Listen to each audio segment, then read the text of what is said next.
இந்த நிகழ்ச்சிக்கு ஐயா கர்த்தர் தம்பியை நிறைவாக பயன்படுத்துவார். உங்களுக்கு ரொம்ப பிரயோஜனமாக இருக்கும். அவர் மூலமாக தேவன் வசனங்களையும் கொடுப்பார். அண்ட் தென் ஃபைனலாக ஒரு 1/2 hour உங்களுக்கான தேவ செய்தியை தந்து அதுக்கப்புறம் எண்டிங் பிளஸிங் கூட கடந்து போகிறோம். சரியா? ஒரே ஒரு சரணம் பண்ணலாமா? வானம் பூமி ஒழிந்து போனாலும் உம் வார்த்தைகள் என்றும் மாறாதே.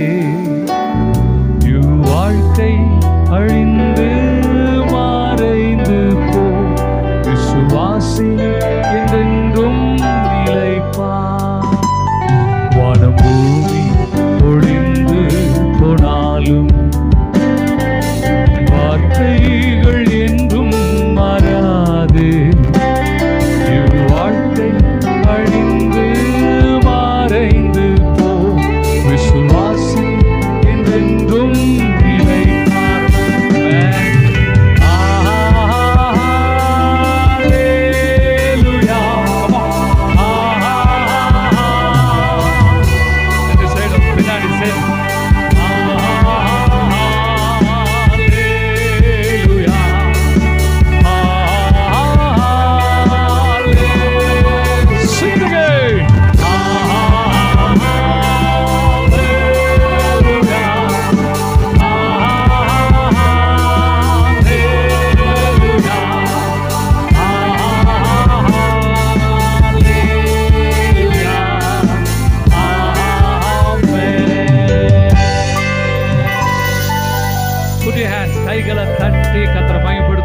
Let us all welcome Brother Tarun Samuel from Red Hills.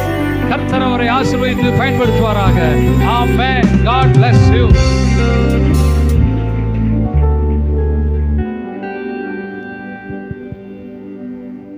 Amen. Hallelujah. Hallelujah. சபை போதகருக்கு மனதார இயேசு கிறிஸ்துவின் நாமத்தில் நான் நன்றி செலுத்துகிறேன். ஒரு வசனத்தை கூட நம்ம எடுத்து வாசிப்போம். யோவான் 6வது அதிகாரத்தில் அதனுடைய 44வது வசனம்.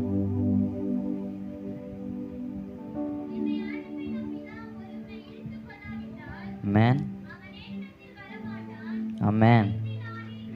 என்னை அனுப்பின பிதா ஒருவனை இழுத்து கொள்ளாவிட்டால் அவன் என்னிடத்தில் வரமாட்டான்.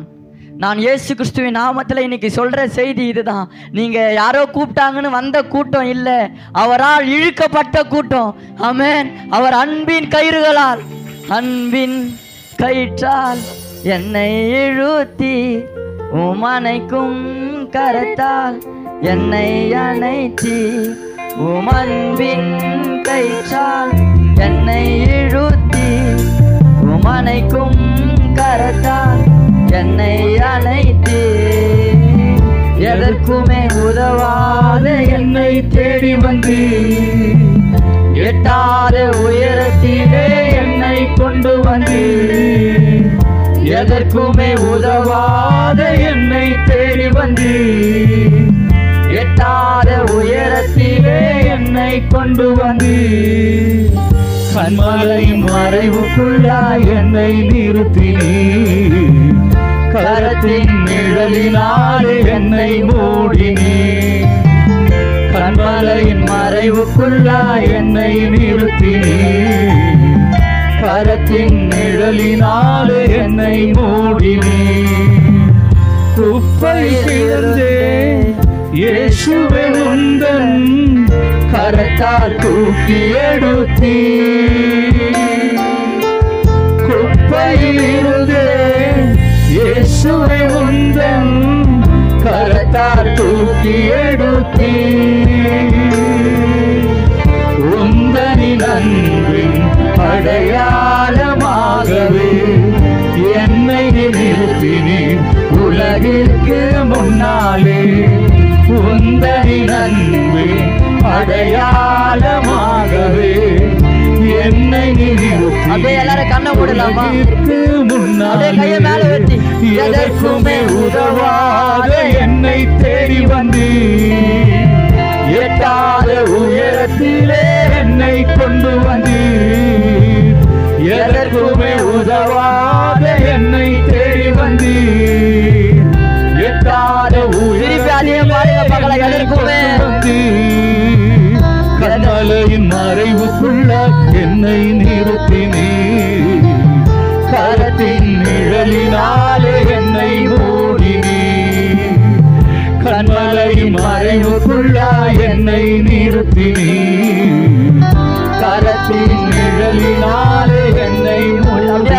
அன்பின் கயிற்றால் அன்பின் கயிற்றால் என்னை இழுத்தி, அணைக்கும் கரத்தால் என்னை அணைத்தி.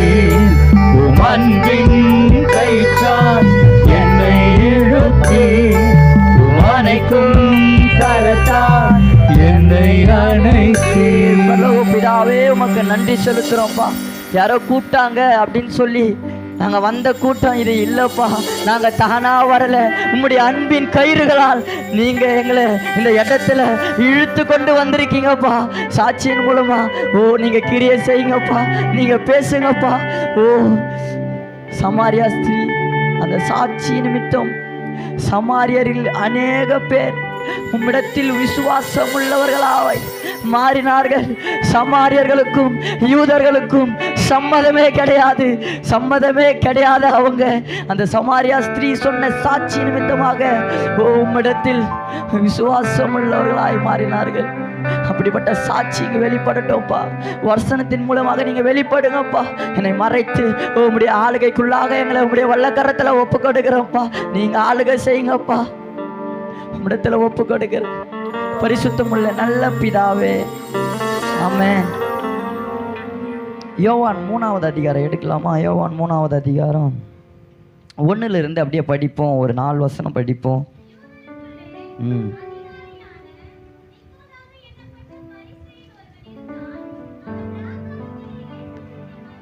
அப்போஸ்தலர் 3வது அதிகாரம் 1ல இருந்து.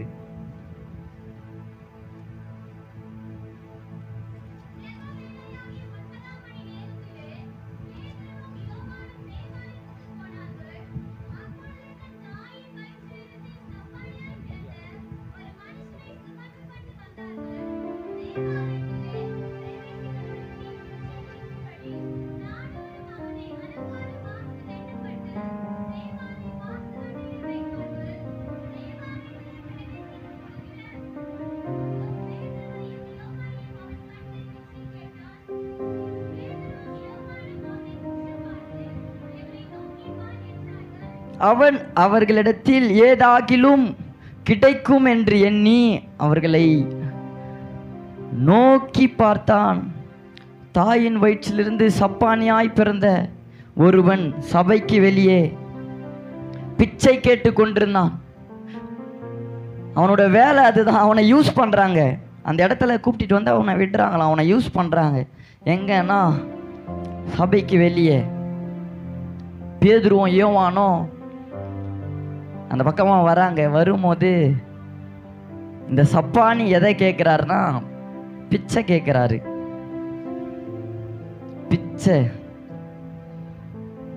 அப்போ பேதுருவும் யோவானும் எங்களை நோக்கி பார், நீ என்னை நோக்கி பார், இன்னைக்கு நீ இருக்கிற சூழ்நிலையில நீ என்னை நோக்கி பார், என்னை நோக்கி பார். பிச்சை கேட்டதுக்கும் நோக்கி பார்க்க சொல்றதுக்கும் சம்மதமே இல்லை. அதுக்கு அடுத்த வசனம் நம்ம வாசிப்போம்னா, அவன் அவர்களிடத்தில் ஏதாகிலும் கிடைக்கும் என்று எண்ணி அவர்களை நோக்கி பார்த்தான். ஏக்கமா பார்க்கிறான். நான் கேட்ட காரியம் எனக்கு கிடைக்காதா? நான் பிச்சை தானே கேட்டேன், என்னை நோக்கி பார்க்க சொல்றாங்களே. நோக்கி பார்க்கிறான். நோக்கி பார்த்தான். இன்னைக்கு நம்ம மனுஷங்களை நோக்கி பார்ப்போம்னா ஒரு குறிப்பிட்ட காலம் வரையும் பார்க்க வைப்பாங்க. அந்த காலம் முடிஞ்சதுக்கு அப்புறமா நாமுமே அவங்கள பார்க்க முடியாது, அவங்களுமே நம்மளை பார்க்க மாட்டாங்க. இந்த இடத்துல நோக்கி பார், அவரை நோக்கி பார்.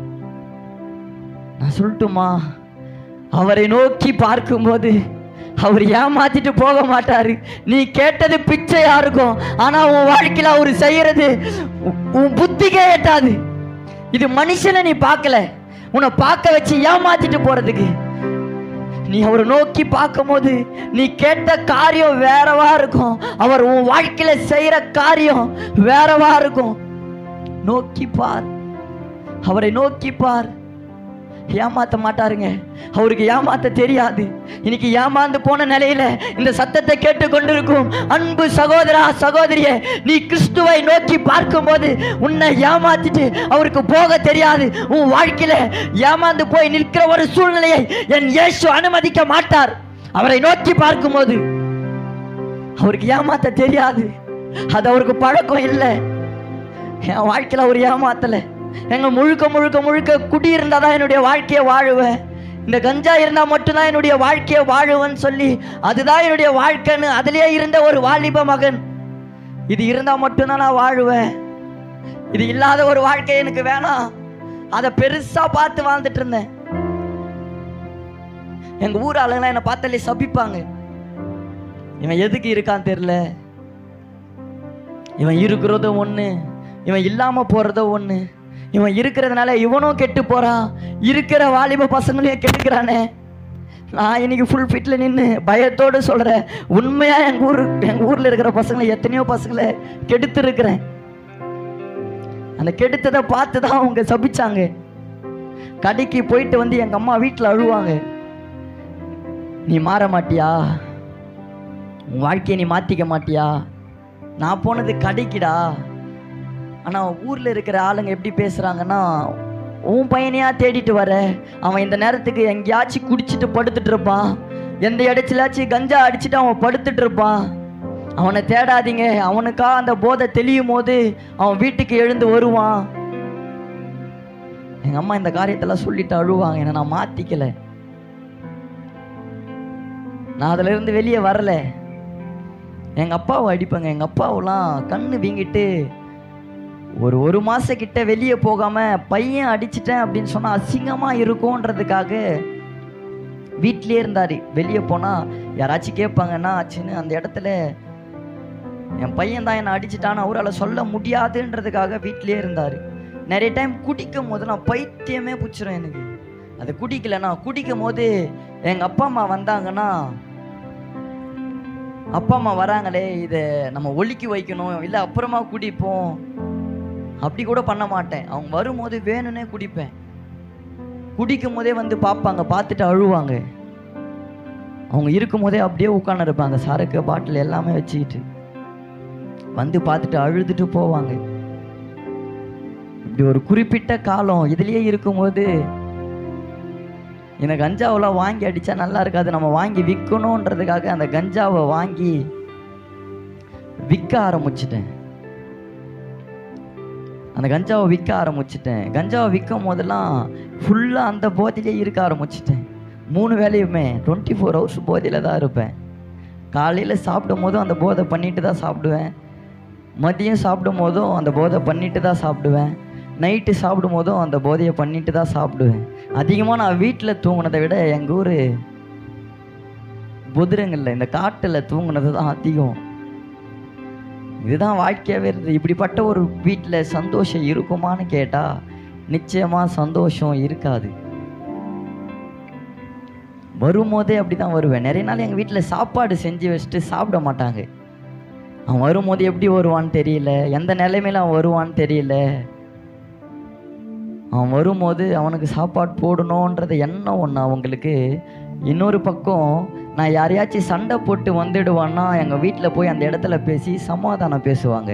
என் மகன் இதுக்கப்புறம் இந்த காரியத்தை பண்ண மாட்டான்றதுக்காக நான் யாரை சண்டை போட்டு வருவேன்றதுக்காகவே வெயிட் பண்ணிட்டு உட்காந்துட்டு இருப்பாங்க ரோட்டிலேயே. ஏன்னா நான் சண்டை போட்டு வந்தால் அவங்க ஆப்போசிட்டில் போய் கேஸ் கொடுக்கக்கூடாது. அந்த நேரத்தில் எங்கள் அப்பா அம்மா போய் அவங்க கிட்ட பேசி கையில் காலெல்லாம் விழுந்து இந்த ஒரு வாட்டி என் கண்ணு முன்னாடி எங்கள் அப்பா காலில் விழுந்திருக்கிறாரு. நிறைய வாட்டி பார்த்துருக்குறேன். என் கண்ணு முன்னாடி நிறைய பேர் காலில் எங்கள் அப்பா விழுந்திருக்கிறாரு. என் கண்ணால் நான் பார்த்துருக்குறேன். என் வாழ்க்கையை நான் மாற்றிக்கல. ஒரு நாள் சாப்பாடு போட்டு வச்சுட்டு எங்கள் அப்பா கேட்குறாரு, நீ கஞ்சா விற்கிறியாமே, ஊர் ஆளுங்கெல்லாம் சொல்கிறாங்கடா, நம்ம மாமா வீட்லேயே சொல்கிறாங்க நீ இந்த காரியத்தை பண்ணுறியா அப்படின்னு எங்கள் அப்பா கேட்கும் போது சாப்பிட்டு இருக்கிற சாப்பாடை தூக்கி எங்கள் அப்பா மேலே அடிக்கிறேன், மூஞ்சில் அடிக்கிறேன்.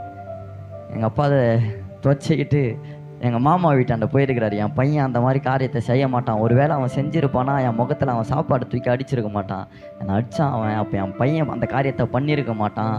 எங்கள் அப்பா சொல்லி சண்டை போட்டு வந்துருக்கிறாரு. எங்கள் அப்பா சண்டை போட்டதுனால அவங்களுக்கு உன் பையன் பண்ணுறத விற்கிறத நான் ப்ரூவ் பண்ணுறேன்றதுக்காக என்னை ஒரு 3 நாளாக ஃபாலோ பண்ணியிருக்கிறாங்க.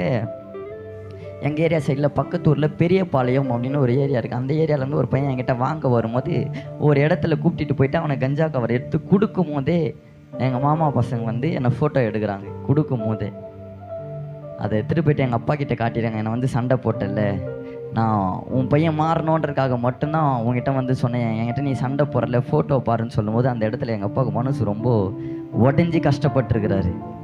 அப்போ வீட்டில் வந்து என்னை சண்டை போடல, என்னை எதுவுமே பண்ணல, ஒரு வார்த்தை சொன்னார், நீ என்னை அடிச்சியே அது கூட எனக்கு கஷ்டமாக இல்லைடா, என் பையன் பண்ண மாட்டான், பண்ணாததுனால அவனுக்கு கோவம் வருதுன்னு நான் அடி வாங்கினேன், ஆனால் நீ அந்த கஞ்சா கவரை கொடுக்கறத நான் பார்க்கும்போது அந்த இடத்துல இதுக்கப்புறம் நான் வாடுறதே வேஸ்ட்டுன்ற மாதிரி ஒரு முடிவுக்கு வந்துட்டேன்டா. ஒரு பெத்த பையன் கஞ்சா கவரை கொடுக்கறத எப்படிடா பார்க்க முடியும், நான் பார்த்துட்டு வந்தேன், இதுக்கப்புறமும் வாழ்க்கையை நீ மாற்றிக்கலன்னா அது உன்னுடைய விருப்பம்டான்னு அதோட விட்டார். நிறைய நாள் எங்கள் அம்மா அந்த கவரை வச்சு அழுவாங்க, இது நாடா கவரு, எங்கள் அம்மாவுக்கு தெரியும் அது கஞ்சா கவர் தான்னு, பையன் வைக்கிறது நல்லா தெரியும் அம்மாவுக்கு. ஆனால் கேட்குறாங்க என் வாயால் நான் அதை சொல்லணும், அப்படியாச்சும் நான் மாறுவேன். நான் சொல்லம்மா அதெல்லாம் ஒன்றும் இல்லைன்னா அழுவாங்க, இதை எடுத்துகிட்டு போய் யாருக்கிட்டடா சொல்ல முடியும், நீ வேறு ஏதாச்சும் பண்ணுவேன்னா நான் பக்கத்து வீட்டில் போய் பேசலாம், ஊர் ஆளுங்கிட்ட பேசலாம், என் பையன்கிட்ட கொஞ்சம் பேசுங்க, அவன் மாறினா நல்லாயிருக்கும், அவன் வாழ்க்கை மாறணும்னு எனக்கு ரொம்ப ஆசையாக இருக்குது, நான் விருப்பப்படுறேன்றதை நான் மற்றவங்க கிட்ட போய் சொல்ல முடியும், என் மகன் இந்த கஞ்சா விற்கிறான்னா யார்கிட்டயே சொல்ல முடியாதடா, அப்படி நான் சொல்லுவேன்னா அவங்க போய் ஸ்டேஷனில் சொல்லுவாங்கன்னா உன்னை வந்து போலீஸ் பிடிக்க நான் ஒரு காரணமாக ஆயிடுவேன்னு எங்கள் அம்மா சொல்லி அழும் போதும் அதிலிருந்து என்னால் வெளியே வர முடியல. அது ஒரு கண்ணிங்க, அது ஒரு கண்ணி. தூரத்திலிருந்து லோத்து பார்க்கும்போது கர்த்தருடைய தோட்டத்தை போல இருந்துச்சான், ஆனால் உள்ளே போன லோத்து வாழ திரும்பி வெளியே வர முடியலை. இந்த சோதோம் குமாரவை அழிக்கும் போது தூதர்கள் போயிட்டு சொல்லும் போது லோத்தால வெளியே வர முடியல. வசனம் சொல்லும், தேவ தூதர்கள் லோத்து கையை பிடித்து வெளியே கொண்டு வந்து விட்டார்கள்னு. வெளியே வர முடியாத ஒரு கண்ணி, என்னால் அதுல இருந்து வெளியே வர முடியல. இன்னமும் இன்னைக்கு வரைக்குமே கோர்ட்டுக்கு போயிட்டு இருக்கிறேன். இன்னைக்கு 19ஆம் தேதி திருவள்ளூர்ல கோர்ட்டுக்கு போனோம். இன்னைக்கு வரைக்குமே கோர்ட் அட்டன் பண்ணிட்டு இருக்கிறேன். ஜெயிலில் இருக்கும்போது எங்கள் அப்பா என்னை பார்க்க வந்து கேட்ட ஒரு கேள்வி, உன்னை வெளியே எடுக்கணுமா வேணாவா? ஏன்பா இப்படிலாம் கேட்குற, ஒரு வாட்டி வெளியே எடுப்பா. இல்லைடா, ஊர் ஆளுங்க எப்படி பேசுகிறாங்கன்னா, உன் பையனை நீ திருப்பி வெளியே எடுப்பானா அவன் குடிப்பான், அவன் கஞ்சா அடிப்பான், ஊரில் இருக்கிறவங்கள சண்டை போடுவான், நீங்கள் அவனுக்காகவே வாழ்க்கையை வாழ்ந்துட்டு போயிடுவீங்க. அவனுக்கு ஒரு தங்கச்சி இருக்குல்ல, அந்த பொண்ணை எங்கேயாச்சும் கட்டி கொடுக்கணும், அதுக்கு காசு சேர்க்குறத நீங்கள் பாருங்கள், அவன் வாழ்க்கையை அப்படியே விட்டுருங்கன்னு சொல்கிறாங்கடா. ஆனால் பெத்த மகனை என்னால் அப்படி விட முடியலடா அப்படின்னு எங்கள் அப்பா அழும்போது நானும் அழுகுறப்பா. வெளியே வந்து நான் ஒழுங்காக இருப்பேன்ப்பா, நான் எங்கேயும் போக மாட்டேன்ப்பா. அது நான் தெரியல, ஆள் இல்லாத ஒரு இடத்துல விடும்போது தான் அப்பா அம்மா அருமை ரொம்ப பெருசாக இருக்கும். வெளியே வந்தால் மதிக்க மாட்டோம், ஆனால் அந்த இடத்துல இருக்கும்போது யாரையுமே பார்க்காதப்போ ரொம்ப அப்பா அம்மா மேலே ரொம்ப பாசம் ஏக்கம் நினச்சி ஜெயிலில் அழுதலாக இருக்கிறேன். எப்போ வெளியே விடுவாங்க தெரியலையே, விட்டதே போய் நம்ம வேலைக்கு போகணும், நம்ம ஃபேமிலியை பார்க்கணும். ஏன்னா ஜெயிலில் இருக்கும்போது மனுவில் கூட வந்து பார்க்கல யாருமே, கூட இருந்த ஃப்ரெண்ட்ஸ் பார்க்கல, எங்கள் சொந்தக்காரங்க யாருமே பார்க்கல. இன்றைக்கி நல்லா இருக்கும்போது கூட இருக்கும்போது 4 பேர் சுற்றுவாங்க, ஆனால் ஒரு இடத்துல போய் மாட்டும் போது வருவாங்களான்னு கேட்டால் ஒரு கேள்விக்குறி தான். ஏன்னா நான் ஜெயிலில் இருக்கும்போது யாருமே வந்து பார்க்கல. கோர்ட்டுக்கு போகும்போது எங்கள் அப்பா அம்மா கூட ஃபோன் பண்ண மாட்டேன், கூட இருந்த பசங்களுக்கு தான் ஃபோன் பண்ணுவேன், போலீஸ்கிட்ட ஃபோன் வாங்கி. கூடவே இருந்தனே வந்து பார்க்கணுன்னு கூட உங்களுக்கு தோணலடா, சொல்லியும் வந்து பார்க்கல. அப்படிப்பட்ட நண்பர்கள்லாம் இருக்காங்க. எங்கள் அப்பா என்னை 1.5 மாதம் கழிச்சு வெளியே எடுக்கிறாரு. வெளியே வந்து வீட்டில் படுக்கிற எங்கள் அப்பா இரும்புறாரு. அப்போ எங்கள் அப்பா சொன்னார், இரும்புறேன் பாத்தியா, உனக்கு கேட்குதாடா? கொரோனா டைமில் அப்போ எங்கள் அப்பா சொன்னார், எனக்கு நிச்சயமாக கொரோனாவாக தான் இருக்கும், ஆனால் நான் ஹாஸ்பிட்டல் கூட போகலடா, எனக்கு கொரோனா அப்படின்னு சொல்லி என்னை ஹாஸ்பிட்டல் கூப்பிட்டுட்டு போயிட்டாங்கன்னா ஜெயிலில் இருக்கிற உன்னை வெளியே எடுக்க முடியாதுன்றதுக்காக நான் ஹாஸ்பிட்டல் போகாமல் மெடிக்கலில் டேப்லெட் வாங்கி போட்டு இரும்பிட்டு இருக்கிறேன்டா. இதுக்கப்புறம் உன்னுடைய விருப்பம்னு சொல்லிட்டு எங்கள் அப்பா எழுதிட்டு படுக்கும்போது, மறுநாள் ஜெயிலில் இருக்கும்போது மனுவில் வந்து பார்க்காத அந்த ஃப்ரெண்ட்ஸ் மறுநாள் ஃபோன் பண்ணி கூப்பிட்றானுங்க, வா பார்க்கணும். வெளியே போனதே சரக்கு இந்த கஞ்சாலாம் வாங்கி வச்சுட்டு நைஸ் பண்ணுறானுங்க. உள்ளே இருக்கும்போது வந்து பார்க்க முடியலடா, நாங்கள் வந்தால் எங்களையும் பிடிப்பாங்களோன்னு பயத்தில் நாங்கள் வரல. வெளியே வந்ததே இதெல்லாம் வாங்கி வச்சுட்டு நீ குடிக்கணும், நீ கஞ்சா அடிக்கணும்னு அதெல்லாம் என் கண்ணில் காட்டும் போது திருப்பியுமே நான் பழைய மாதிரி அதை பண்ண ஆரம்பிச்சிட்டேன். நைட்டு ஒரு 10 மணிக்கு தான் ரிட்டர்ன் வீட்டுக்கே வரேன். வரும்போது எப்படி வரேன்னா, எனக்கு சுயநினைவே தெரியல. கரெக்டாக ஏப்ரல் 29 அந்த டேட்டை எப்படி ஞாபகம் வச்சுன்னு இருக்கிறேன்னா, எனக்கு பெயிலான டேட்டு ஏப்ரல் 28. ஏப்ரல் 29 வீட்டில் சுயநினைவே இல்லாத வீட்டுக்கு வரேன். எங்கள் அம்மா ஒன்று அழுகுறாங்க. உள்ளே இருக்கும்போது எல்லோரும் சொன்னாங்களே, நீ வெளியே வந்து வேலைக்கு போய் கடன் வாங்கி தாண்டா உன்னை எடுத்தேன், வீட்டில் வச்சுட்டு இல்லை, கடன் வாங்கி தான் எடுத்தேன். நீ வந்து கடனை கொடுப்பேன்னு பார்த்தா இந்த மாதிரி திருப்பியும் பழைய தொழிலை நீ எடுக்கிறியே, வாந்தி வருதுமான்ற, வீட்டை பார்த்ததே தான் வாந்தி வருதுமான்ற. எங்கள் அம்மா குண்டா வச்சுட்டு, வெளியே போய் மட்டும் வாந்தி எடுத்துறாதப்பா, ஊராளுங்க திருப்பி ஒரு மாதிரி பேசுவாங்க, நீ குண்டாவில் வாந்தி எடுப்பான்னு சொல்கிறாங்க. எங்கள் வீட்டு சோபாவில் நான் பார்த்துட்டு வாந்தி எடுக்கிறேன். எங்கள் அம்மா கீழே அந்த குண்டாவில் வாந்தியை பிடிக்கிறாங்க. அதை எடுத்துகிட்டு போய் எங்கள் வீட்டு பக்கத்தில் குளம் ஒன்று இருக்கும், அந்த குளத்தில் அதை ஊற்றிட்டு வந்திருக்கிறாங்க. அப்போ என் சித்தப்பாலாம் பார்த்துட்டு சொல்லியிருக்கிறாரு, இந்த மாதிரி ஒரு பையன் என் வீட்டில் இருப்பானா அவனை விஷத்தை வச்சு சாவடிப்பேன், எதுக்கு இந்த மாதிரி பையன். இந்த வார்த்தையை எங்கள் அப்பாவுக்கு வேணால் அது வலிக்காமல் இருந்திருக்கும், கூட பிறந்த தம்பின்றதுனால நிச்சயமாக எங்கள் அம்மாவுக்கு அது ரொம்ப வலியை கொடுத்துருக்கும். எங்கள் அம்மா அழுதுன்னு சொன்னாங்க, இவங்க முன்னாடிலாம் நல்லா வாழ்ந்து காட்டணும்னு எனக்கு ரொம்ப ஆசையாக இருக்குடா. ஒரு பெத்த மகனை விஷத்தை வச்சு சாவடின்னு சொல்கிறாங்கன்னா, இவங்க முன்னாடி எனக்கு வாழ்ந்து காட்டணும்னு ஆசையாக இருக்குடா, என்னால் அப்படி வாழ முடியும். ஆனால் எப்போ தெரியுமாடா, நீ உன்னை மாற்றிக்க நான் மட்டும்தான், உன் வாழ்க்கையை நீ சேஞ்ச் பண்ணால் மட்டும்தான் என்னால் வாழ்ந்து காட்ட முடியும்டா, இல்லைனா என்னால் வாழ்ந்து காட்ட முடியாதுன்னு அழுகுறாங்க. மாறின மாதிரி இல்லை. ஒரு நாள் மருந்து கடையாண்ட போய் நின்று எங்கள் அப்பா சொல்லியிருக்கிறாரு, மா இந்த பையன் பண்ணுறது நம்மளால் தாங்க முடியல, எல்லாரும் ஒரு மாதிரி பேசுகிறாங்க, அவனை எதுக்கு நம்ம விஷத்தை வச்சு சாவடிக்கணும், அவனை பெற்றதுக்காக நம்ம விஷத்தை வாங்கி சாப்பிட்டு செத்துடலாம் அப்படின்னு மருந்து கடையா நின்று எங்கள் அப்பா வாங்கலான்னு போகும்போது, அப்போது எங்கள் அம்மா சொல்லியிருக்கிறாங்க, இல்லைப்பா நம்ம இருக்கிறதுனால தான் அவனை 1000 பேர் 1000 சொன்னாலும் நம்ம வெளியே கூப்பிட்டுட்டு வரோம், என்னைக்காச்சும் ஒரு நாள் என் பையன் மாறுவான்றதுனால அவனுக்கு யாரும் சாப்பாடு கூட போட மாட்டாங்க, கொஞ்ச நாள் இருந்து பார்க்கலாம் இருன்னு அந்த இடத்துல எங்கள் அம்மா எங்கள் அப்பாவை கூப்பிட்டுட்டு வந்திருக்கிறாங்க. நிறைய பண்ணுவேன். எங்கள் அப்பாலாம் இந்த கொத்தனார் வேலை தான் செய்கிறாரு. லுங்கி மட்டும் கட்டிட்டு வேலைக்கு போய்ட்டு வந்து இருக்கும்போது ஒரு சண்டைக்காக வீட்டான வந்து போகும்போது நான் ஸ்பீடாக வந்துட்டு போனாலே வீட்டில் கத்தி எடுக்க தான் வரேன்றது எங்கள் வீட்டில் நல்லா தெரியும். அப்போ எங்கள் அப்பா வந்து என்னை பிடிக்கும் போது என்னை விடு அப்படின்னு சொல்லும் போது ஷர்ட்டு போடலை, இன்னர் போடலை, லுங்கி மட்டும் தான் கட்டிகிட்டு இருக்கிறாரு. அந்த லுங்கியுமே அவுந்து விழுந்துட்டு தெருவில் எல்லாருமே பார்த்து சிரிச்சிருக்கிறாங்க. எங்கள் அப்பாவுக்கு அது கூட பெருசாக தெரியாமல் என் பையனை விட்டால் அவன் திருப்பி ஏதாச்சும் பண்ணிவிட்டு அவன் ஜெயிலுக்கு போயிடுவானோன்றதுனால அந்த மானத்தை கூட பார்க்காம என்னை பிடிச்சிருக்கிறாரு. நான் சொல்லட்டோமா, ஒருத்தனுக்கு மானத்தை விட பெருசு எதுவுமே இல்லை இந்த பூமியில். மானத்தை விட பெருசாக ஒன்று இல்லவே இல்லை. அந்த மானத்தையும் பார்க்காம எங்கள் அப்பா என்னை அந்த இடத்துல பிடிச்சிருப்பார்னா என் வாழ்க்கை எப்படிப்பட்ட வாழ்க்கையாக இருந்திருக்கும். சில நேரத்தில் நானுமே அப்படி இருந்திருக்கிறேன், ஒட்டு துணி இல்லாமல் போதையில் வந்திருக்கிறேன்.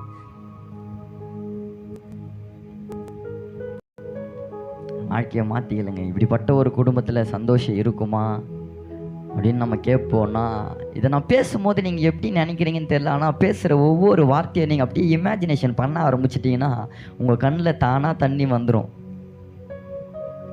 இதெல்லாம் எப்படி இருந்திருக்கும், எப்படிலாம் உங்கள் வீட்டில் கஷ்டப்பட்டு இருப்பாங்க. நைட் 12 மணிக்கு வீட்டில் எல்லாரும் இருக்கும்போது நாங்கள் ஒரு 4-5 பேர் பசங்க பொதுரில் இருந்து எனக்கு மட்டும் கொசு கடிக்குதுன்னா வீட்டுக்கு ஃபோன் அடிப்பேம்மா, இந்த இடத்துல இருக்கம்மா, பெட்ஷீட் வேணுமா அப்படின்னு கேட்டால் எங்கள் அம்மா அந்த 12 மணிக்கு எடுத்துகிட்டு வந்து இருக்கிற இடத்துல பெட்ஷீட்டை குத்துட்டு சொல்லிட்டு போவாங்க, டே ஃபோன் யூஸ் பண்ணாதடா, நான் ரோட்டில் வரும்போது தெரியுதுடா நீ ஃபோன் யூஸ் பண்ணுறது, போலீஸ் வந்தாங்கன்னா கூட அந்த லைட்டை பார்த்து வந்து உன்னை பிடிப்பாங்கடா, ஃபோன் மட்டும் யூஸ் பண்ணாமல் படுத்துக்கோப்பான்னு எங்கள் அம்மா சொல்லிட்டு போவாங்க.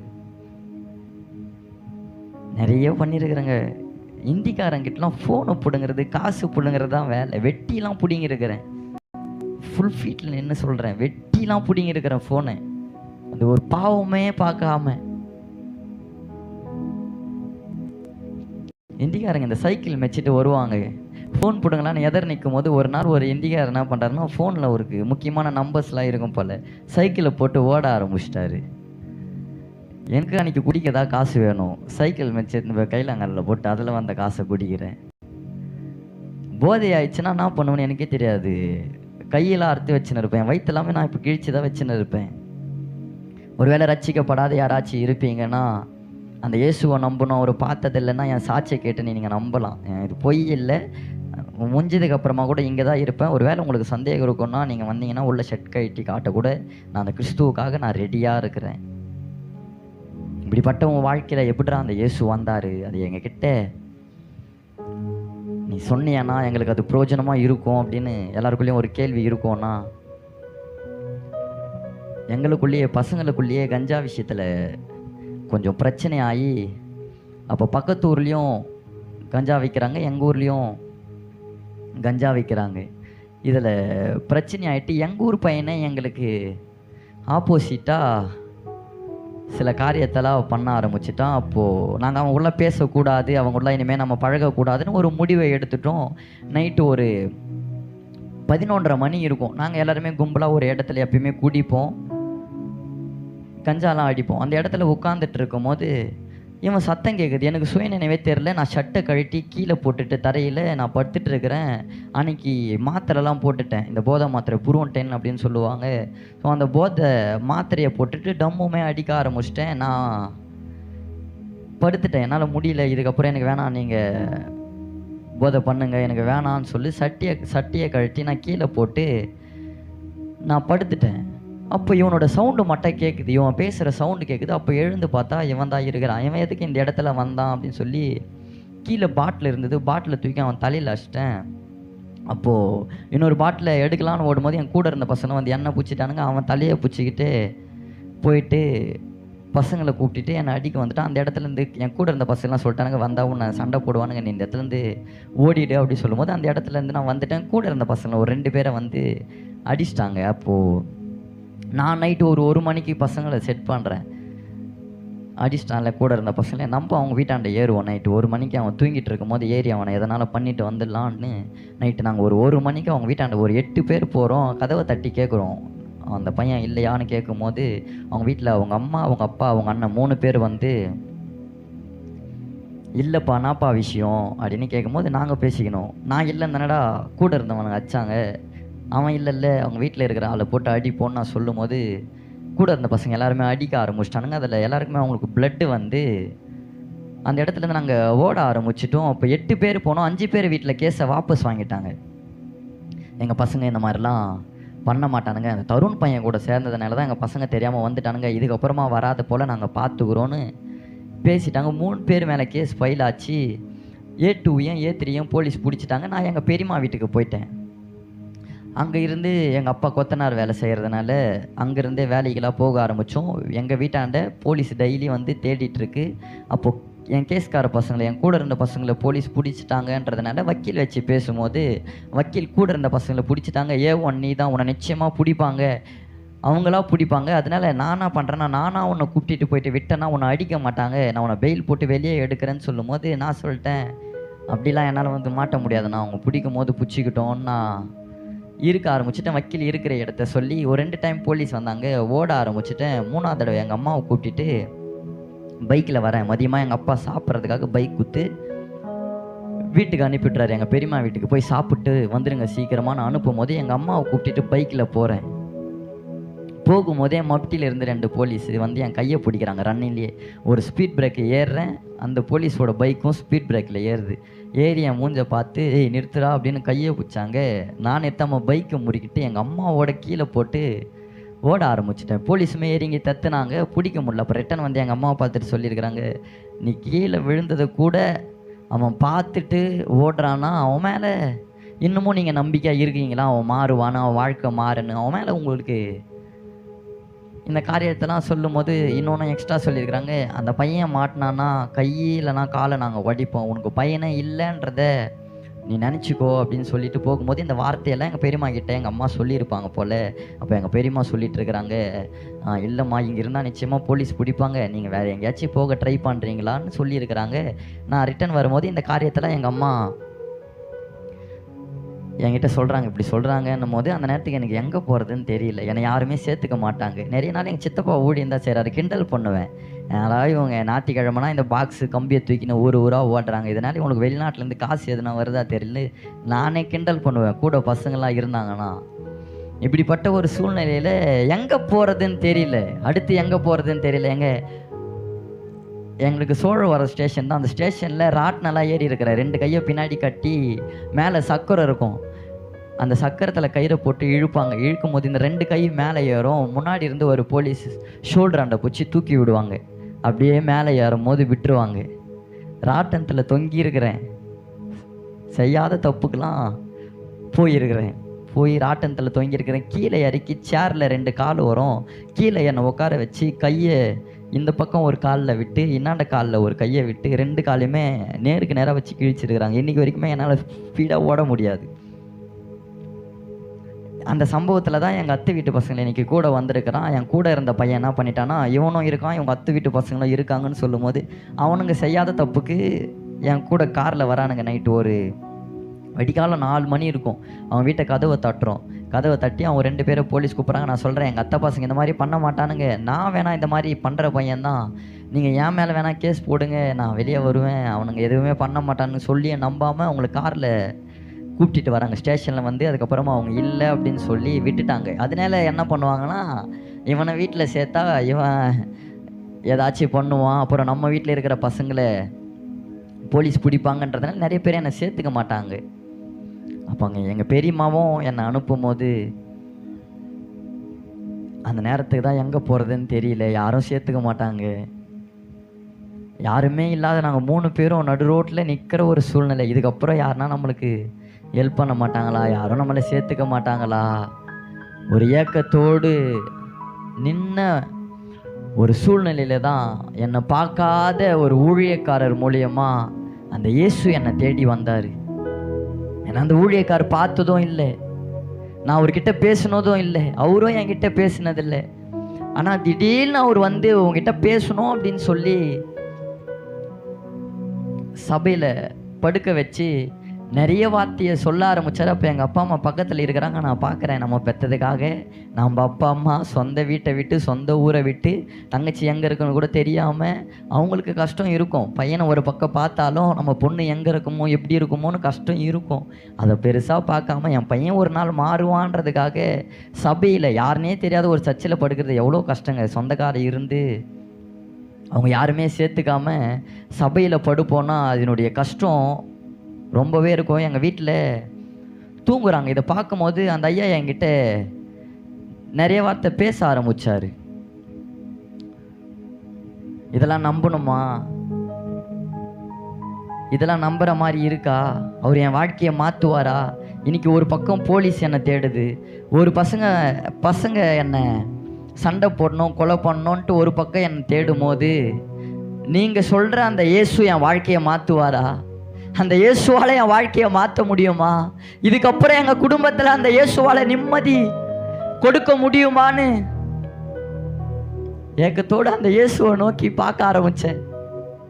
அந்த இயேசுவை நோக்கி பார்க்க ஆரம்பித்தேன். என் வாழ்க்கை அந்த பிச்சைக்கார போல தாங்க, பிச்சைக்கார வாழ்க்கை, குப்பையான ஒரு வாழ்க்கை. ஆனால் எப்போ என் வாழ்க்கையில் நான் அந்த இயேசுவை பார்க்க ஆரம்பிச்சனோ, எங்கள் அம்மா கிட்ட சொன்னாங்களே அந்த போலீஸ், உன் மகன் இல்லைன்னு நினச்சிக்கோ, உன் மகன் மாட்டினா கையை காலை உடைப்பேன்னு சொன்ன போலீஸ் நான் அந்த இயேசுவை நோக்கி பார்த்ததுக்கு அப்புறமா ஏறக்குறைய ஒரு 2 மாதம் தான் இருக்கும். எந்த போலீஸ் எங்கள் அம்மாவை மிரட்டினாங்களோ அதே போலீஸ் என்னை கூப்பிட்டுடே சர்ச்சைக்கு போகிறேன்னா கேள்விப்பட்டேன்னா, இதுக்கப்புறம் உன் வாழ்க்கையை நீ மாற்றிக்க ஒழுங்கா இரு அப்படின்னு சொல்லி அவங்களே என்னை கோர்ட்டுக்கு கூப்பிட்டுட்டு போய் ஏபி லெட்டர் குத்து, முன்ஜாமீன் லெட்டர் குத்தி எங்கள் வீட்டுக்கு என்ன அனுப்பிவிட்டாங்க. இன்னைக்கு 3 வருஷமா அந்த கிறிஸ்துவுக்காக இவன் தானா அது, இன்னைக்கு போகும்போது கேட்குறாங்க அவன் தானா இது, அவன் தான் அன்னைக்கு பிச்சை கேட்டால அவன் தான். அந்த இயேசுவை நோக்கி பார்க்கும்போது இன்னைக்கு இந்த சத்தத்தை எப்படி கேட்குறீங்கன்னு தெரியல, இந்த சாட்சியை நீங்க எப்படி கேட்டீங்கன்னு தெரியல. ஆனா அந்த கிறிஸ்துவை நோக்கி பார்க்கும்போது எங்க அம்மா மேல இறங்கி குறி சொல்ற ஆவி வந்து சொல்லும், ஊருக்கே குறி சொல்லும்.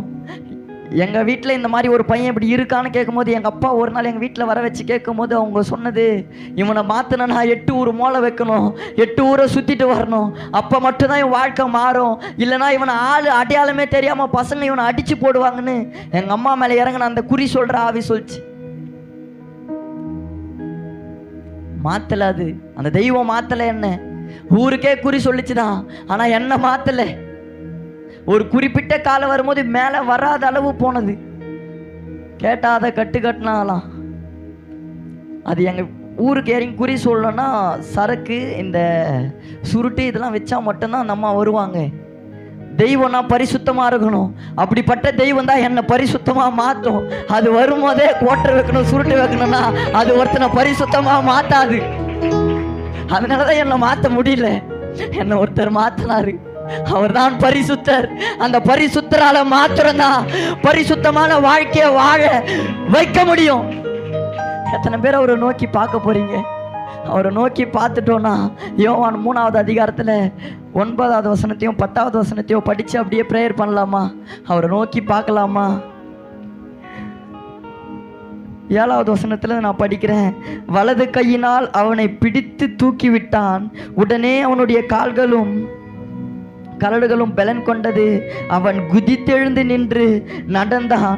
நடந்து குதித்து தேவனை துதித்து கொண்டு அவர்களுடனே கூட தேவாலயத்திற்குள் பிரவேசித்தான்.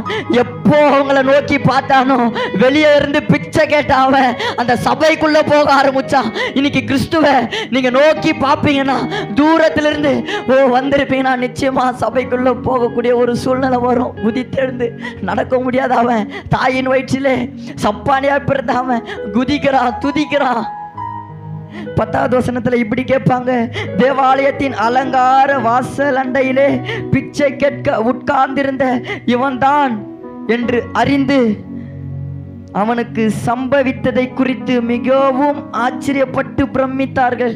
அவரை நோக்கி பார்க்கும்போது அநேகருடைய கண்கள் என் மேல எப்படி இருக்கும்னா ஆச்சரியப்படத்தக்கதாக, அடையவன் தானா என்றென்னும் அளவில் வைத்தீரே, நல்லவரே, செயல்களில் வல்லவரே, சொல்வதிலும் செய்வதிலும் முரண்பாடற்றவர். அவரை நோக்கி பார்க்கும்போது உங்க வாழ்க்கையில யாருமே உங்க கண் பார்வை பார்க்காம அவரை நோக்கி பார்ப்பீங்கன்னா அன்னைக்கு பேதுரு யாருங்க கடல் மேல நடக்க முடியும்? கிறிஸ்து நடந்த அதே கடல்ல பேதுரு நடக்கிறாரு. காரணம், அவர் பார்க்க வேண்டியவரை பார்த்தாரு. அவரை பார்க்கும் போது அவர் நடந்த அதே கடல்ல என்னால நடக்க முடியும், அவர் செஞ்ச அதே அற்புதங்களை என்னால செய்ய முடியும். அவரை நோக்கி பார்க்கும்போது அன்னைக்கு எலியா கூட எலிசா போறாரு. போகும்போது எலியா துணியில தண்ணி அடிக்கிறாரு, துணி அந்த தண்ணி பிரியுது. அவரு போகும்போது அந்த எலிசா அந்த எலியாவை பார்த்தாரு. திருப்பி வரும்போது அந்த எலியா அடிச்ச அதே அடிய இந்த எலிசாவும் அடிக்கிறாரு. நான் அவரை நோக்கி பார்ப்பேன்னா அவர் செஞ்ச அதே அற்புதங்களை என்னை கொண்டு செய்ய வைப்பாரு. அப்படியே கண்ணை மூடலாமா? எத்தனை பேர் அவரை பார்க்கணும்னு விருப்பப்படுறீங்க? இந்த உயிர் உள்ள சாட்சி, உங்க வாழ்க்கையை மாற்றக்கூடிய சாட்சி கண்ணு முன்னாடி ஒருத்தனை காட்டுவார்னா அதே சம்பவம் உங்க குடும்பத்திலே நடக்கும், உங்க ஊர்லயே நடக்கும், நீங்க இருக்கிற இடத்துல நடக்கும். அவருடைய கைகள், குறுகாத கரங்கள். அவரை பார்க்கணும்னு விருப்பப்படுறவங்க மாத்திரம் கடைசி அப்படியே எழுந்து நின்று ஒரு 5 நிமிஷம் அப்படியே எழுந்து நிக்கலாமா? ஒரு 5 நிமிஷம். அவரை பார்க்கணும்னு விருப்பப்படுறவங்க, என் வாழ்க்கையில நான் உங்களை மாத்திரம் பார்க்கணும்ப்பா, என் வாழ்க்கையில நான் உங்களை மாத்திரம் பார்க்கணும், என் வாலிப பிரயாசத்துல நான் சிருஷ்டிகரை நினைக்கணும்ப்பா, நான் உங்களை பார்க்கணும்ப்பா, என் கண் பார்வை வேற எங்கேயும் போயிடக்கூடாதுப்பா. இந்த நல்ல சாட்சியை நாங்கள் கேட்டுமாப்பா. இப்படிப்பட்ட ஒரு பெரிய காரியத்தை உங்களால செய்ய முடியும்னா இன்னைக்கு எங்க குடும்பத்துல செய்ய முடியும்ப்பா. இன்னைக்கு எங்க குடும்பத்துல பார்க்குற பிரச்சனை மாறும்பா. உயரமும் உன்னதமுமான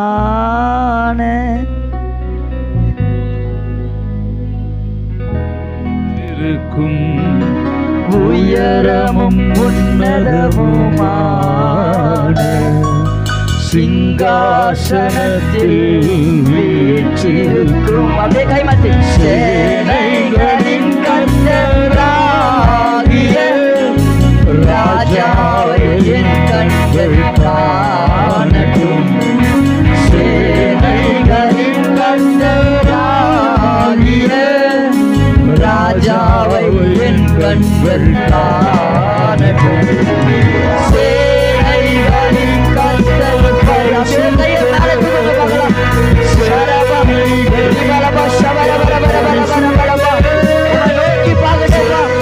அந்த பரிசுத்தமான தெய்வத்தை நோக்கி பார்க்கட்டுமா? நோக்கி பார்க்கட்டுமா? நோக்கி பார்க்கட்டும். அந்த பரிசுத்தமான தெய்வத்தை சேனைகளின் கர்த்தர் உங்களை நோக்கி பார்க்கட்டுமா? உங்களை நோக்கி பார்க்கட்டுமா? உங்களை நோக்கி பார்க்கட்டும். சேனைகளின் கர்த்தர் பரிசுத்தர்.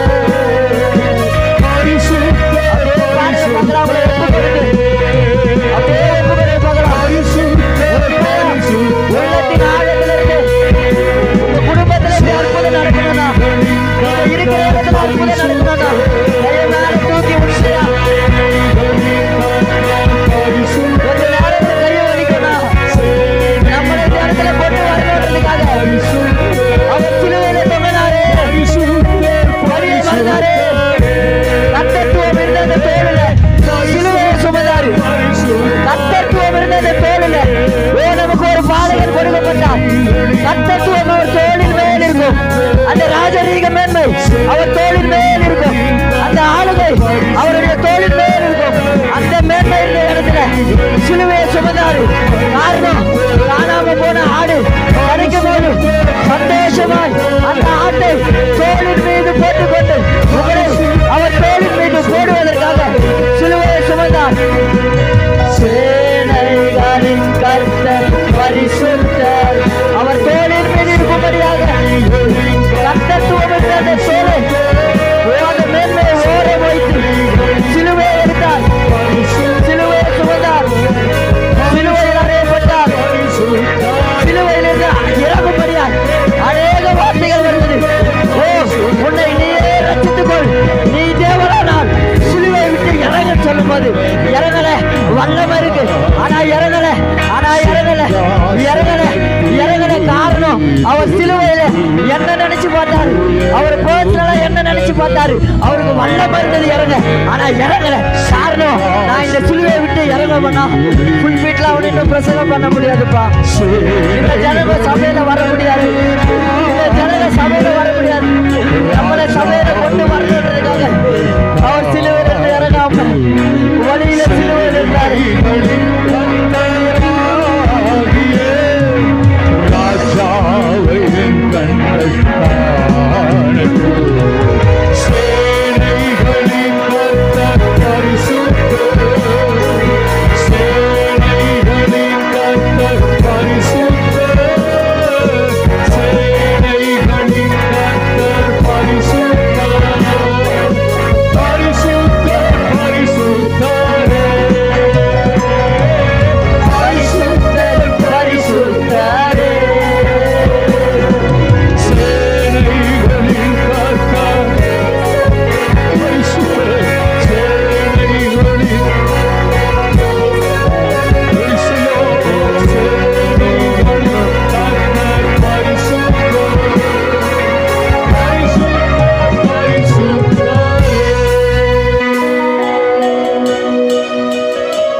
அவர் பரிசுத்தர் பரிசுத்தரே. நமக்கு ஒரு பாலகன் கொடுக்கப்பட்டார். கர்த்தத்துவம் அவர் மேனில் இருக்கும். அவர் தோளின் மீது கர்த்தத்துவம் ராஜரீக மேன்மை தோளில் இருக்குமா? அந்த ராஜரீக மேன்மை இருந்த இடத்துல, அந்த ராஜரீக மேன்மை இருந்த இடத்துல சிலுவையை சுமக்கிறாரு. யாருங்க விட்டு கொடுப்பா? அந்த மேன்மையை யாரு விட்டு கொடுப்பா? அவர் விட்டு கொடுத்தாரு. இன்னைக்கு மேன்மையை பார்த்து தானங்க சில நேசிப்புலாம் வருது. தாவீது ராஜா முதல்ல போருக்கு போயிட்டு வரும்போது மீகால் அவரை பார்த்து நேசிச்சாங்களாம். ஆனா அதே தாவீது உடன்படிக்கை பெட்டிக்கு முன்னாடி நடு ரோட்ல நடனம் ஆடும்போது அவமதித்தாள். அந்நிய ஸ்திரீகள் பார்க்க உம்முடைய வஸ்திரத்தை உரிந்து போட்டு நீ நடனம் ஆடுகிறது என்ன? இப்படி கேட்கிறாங்க. மேன்மையை பார்த்து நேசிக்கிறாங்க. உண்மையான நேசிப்பா. ஒருவேளை சவுல் இந்த தாவீது யார் தெரியுமா? ஆடு மேய்ச்சவமா. இவங்க வீட்டு ஆளுங்களே இவனை மதிக்க மாட்டாங்க, இவங்க ஊர் ஆளுங்க இவனை மதிக்க மாட்டாங்க. ஒருவேளை சவுல் உங்ககிட்ட சொல்லியிருந்தானா, மீகால நீ நான் தெரியுமா சொல்லியிருப்ப, இவனை யானை கட்டி வைக்க பாக்குறீங்க, உங்க அப்பா கிட்ட நீ சண்டை போட்டிருப்ப, சூசைட் அட்டன் பண்றேன்னு சொல்லியிருப்ப. நீ என்னுடைய மேன்மையை பார்த்து நேசிச்ச. நான் போர்ல ஜெயிச்சுட்டு வரும்போது என்ன பார்த்து நேசிச்ச. நான் நல்லா இருக்கிறத பார்த்துட்டு நீ நேசிச்ச. ஆனா யாரோ மதிக்காத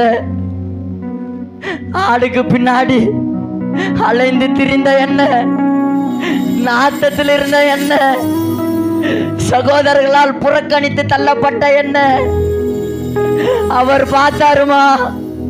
அவர் என்ன நேசிச்சாரு?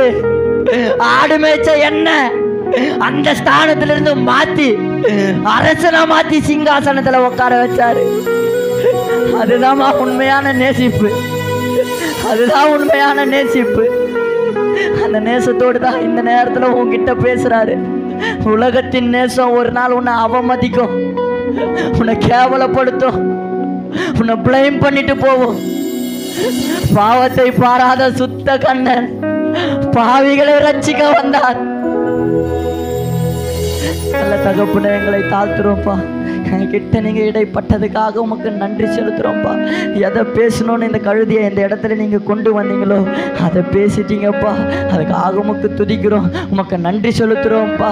கேட்டவங்க கேட்ட வண்ணமா போகாம அவங்க மனசுல ஒரு மனமாற்றம் உண்டாகட்டும்ப்பா. பார்வோனுடைய இருதயத்தையும் கடினமாக்குவோம், லகுவாக்குவோம் உம்மால் ஆகும்னா. கடினமான இருதயத்தோடு இந்த சத்தத்தை கேட்டிருப்பார்களே, ஆனால் இந்த நேரத்தில் கடினமான இருதயம் உம்முடைய நாமத்தினால லகுவாய் போவதாக, லகுவாய் மாறுவதாக, லகுவாய் மாறுவதாக. உம்மை ஆராதிக்கிற வாலிப பிள்ளைகளை எழுப்புங்கப்பா. கோலியாத்தை மேற்கொள்ளுகிற ஓ தாவீதுக்களை எழுப்புங்கப்பா, எழுப்புங்கப்பா.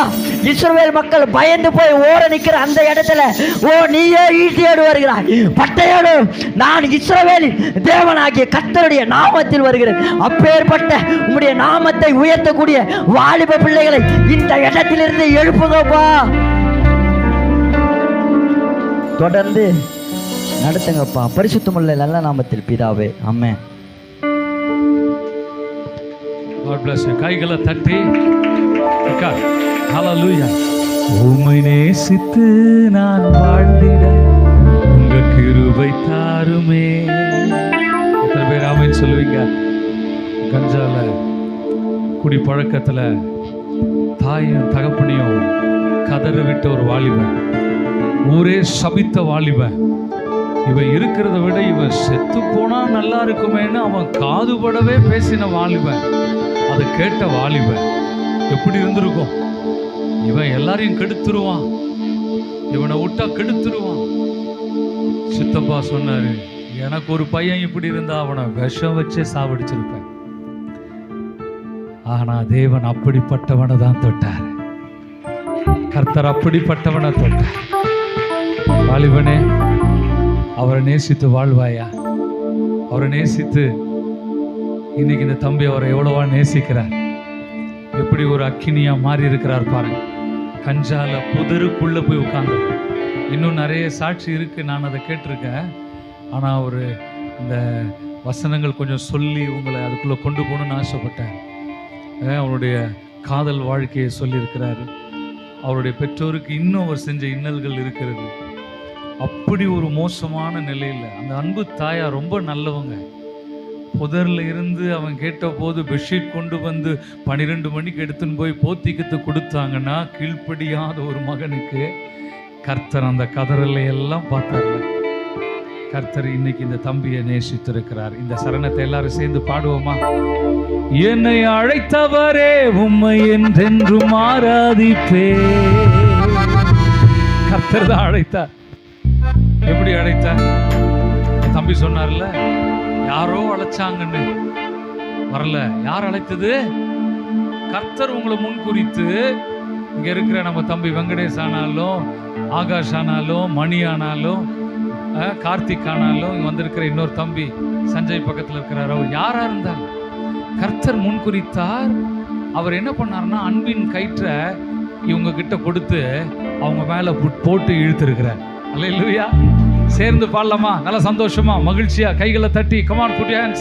அல்லேலூயா. ஆமென். என்னை அழைத்தவரே உம்மை என்றென்றும் ஆராதிப்பே. உம்மை உள்ளவரே உம்மை என்றென்றும் துதித்திடுவே. என்னை அழைத்தவரே உம்மை என்றென்றும் ஆராதிப்பே. உம்மை உள்ளவரே உம்மை என்றென்றும் துதித்திடுவே. உம்மை நேசித்து நான் வாழ்ந்திட கிருபை தாருவே. வாஞ்சையாய் தொடர்ந்திட கிருபை தாருவே. உம்மை நேசித்து நான் வாழ்ந்திட கிருபை தாருவே. உம்மை வாஞ்சையாய் தொடர்ந்திட உங்க கிருபை தாருவே. இருளில் கிடந்த எந்தன் வாழ்வில் ரட்சிப்பை தந்தீரே. அநேகர் வாழ்வை வெளிச்சமாய் மாற்றும் விளக்காய் வைத்தீரே. இருளில் கிடந்த எந்தன் வாழ்வில் ரட்சிப்பை தந்தீரே. அநேகர் வாழ்வை வெளிச்சமாய் மாற்றும் விளக்காய் வைத்தீரே. அன்பை மாறிடுவே. இயேசுவே உந்தனில் கிருபை வேண்டிடுவே. இயேசுவே உந்தனில் அன்பை மாறிடுவே. இயேசுவே உந்தனில் கிருபை வேண்டிடுவே. என்னை அழைத்தவரே உம்மை என்றென்றும் ஆராதிப்பே. கைகளை தட்டி சொல்லுங்க. உம்மை உள்ளவரே உம்மை என்றென்றும் துதித்திடுவே. என்னை அழைத்தவரே உம்மை என்றென்றும் ஆராதிப்பே. உம்மை உள்ளவரே உம்மை என்றென்றும் துதித்திடுவே. என்னை அழைத்தவரே உம்மை என்றென்றும் ஆராதிப்பே. உம்மை உள்ளவரே உம்மை என்றென்றும் துதித்திடுவே. உம்மை நேசித்து நான் வாழ்ந்திட உங்க கிருபை தாருமே. உம்மை வாஞ்சையா என்று தொடர்ந்திட உங்க கிருபை தாருமே. உம்மை நேசித்து நான் வாழ்ந்திட உங்க கிருபை தாருமே. உம்மை வாஞ்சையா என்று தொடர்ந்திட உங்க கிருபை தாருமே. அல்லேலூயா. வேண்டாம்னு கிடந்த எந்தன் வாழ்வை வேண்டும் என்பீரே. அவன் வேண்டான்னு கிடந்த என் வாழ். அவருடைய வாழ்க்கையில எவ்வளவு ஒரு இருள். அவர் இளம் வயதிலேயே அந்த பாவ இருளுக்குள் அகப்பட்டு விட்டார். அந்த இருளில் கிடந்த அந்த வாழ்க்கை, அந்த கிராம மக்கள், அந்த ஊர் மக்கள் அவரை வேண்டாம், இவ வேண்டாம், இவ வேண்டாம், சொந்தங்கள் நீ இனிமேல் இங்க வராத, என் பிள்ளைங்களையும் போலீஸ் பிடிச்சிட்டு போயிடும், வேண்டாம் வேண்டாம் வேண்டாம். ஆனா கர்த்தர் நீ எனக்கு வேண்டும். எல்லாரும் வேண்டான்னு சொல்லும் போது கர்த்தர் என்ன பண்ணார் தெரியுமா? ஏன் வேண்டாம்னாங்க? நாற்றமான வாழ்க்கை, நாட் குட் ஸ்மெல், நாற்றமான வாழ்க்கையினாலதான் அவர் வேண்டான்னாங்க. அவர் சொன்னார்ல, தாவீத எப்ப எல்லாரும் நேசிச்சாங்க? அந்த ஜனங்கள் எல்லாம் அவன் போய் கோலியாத்தை வென்று விட்டு வந்த உடனே எல்லாம் அவனை ஆஹா ஓஹோன்னு உயர்த்துறாங்க. சவுல் தன் மகளை கொடுக்க தயாராயிட்டான். இப்படி எல்லாம் நடந்தது. ஸோ பதவி, பட்டம், உயர்வு, புகழ் வந்த உடனே தான் தேடி வந்தாங்க. நாற்றத்திலேயோ தனிமையிலேயோ பிரச்சனை யாரும் ஒன்றும் கவனிக்க மாட்டாங்க. ஆனா அப்பவும் நம்மளை கவனிக்கிறவர் யார் தெரியுமா? நாற்றத்துல இருந்தாலும் நம்ம கவனிக்கிறவர் யார் தெரியுமா? நம்மை அழைத்த தேவன். வேண்டாம்னு கிடந்த எந்த வாழ்வை வேண்டும் என்றீரே. கைவிடப்பட்ட என்னையும் ஒரு பொருட்டாய் எண்ணினீரே. வேண்டாம்னு கிடந்த எந்த வாழ்வை வேண்டும் என்றீரே. கைவிடப்பட்ட என்னையும் ஒரு பொருட்டாய் எண்ணினீரே. இயேசுவே உந்தனில் அன்பை பாடிடுவே. இயேசுவே உந்தனில் கிருபையை உயர்த்திடுவே. இயேசுவே உந்தனில் அன்பை பாடிடுவே. இயேசுவே உந்தனில் கிருபையை உயர்த்திடுவே. என்னை அழைத்தவரே உம்மை என்றென்று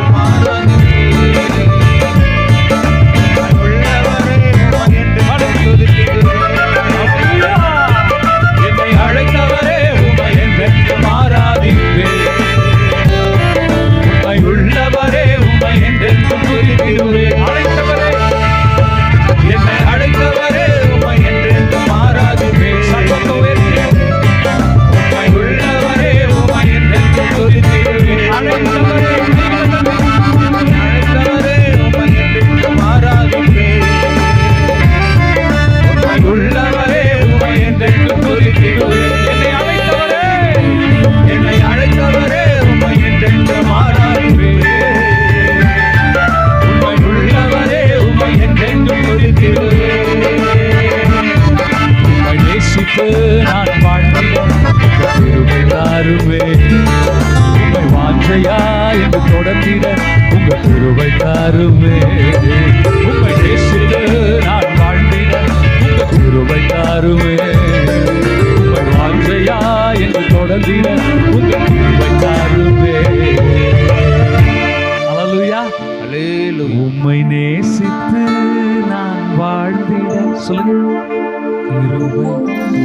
எல்லாரும் உம்மை வாஞ்சையா என்றும் தொடர்ந்திட உங்க கிருபை தாருமே.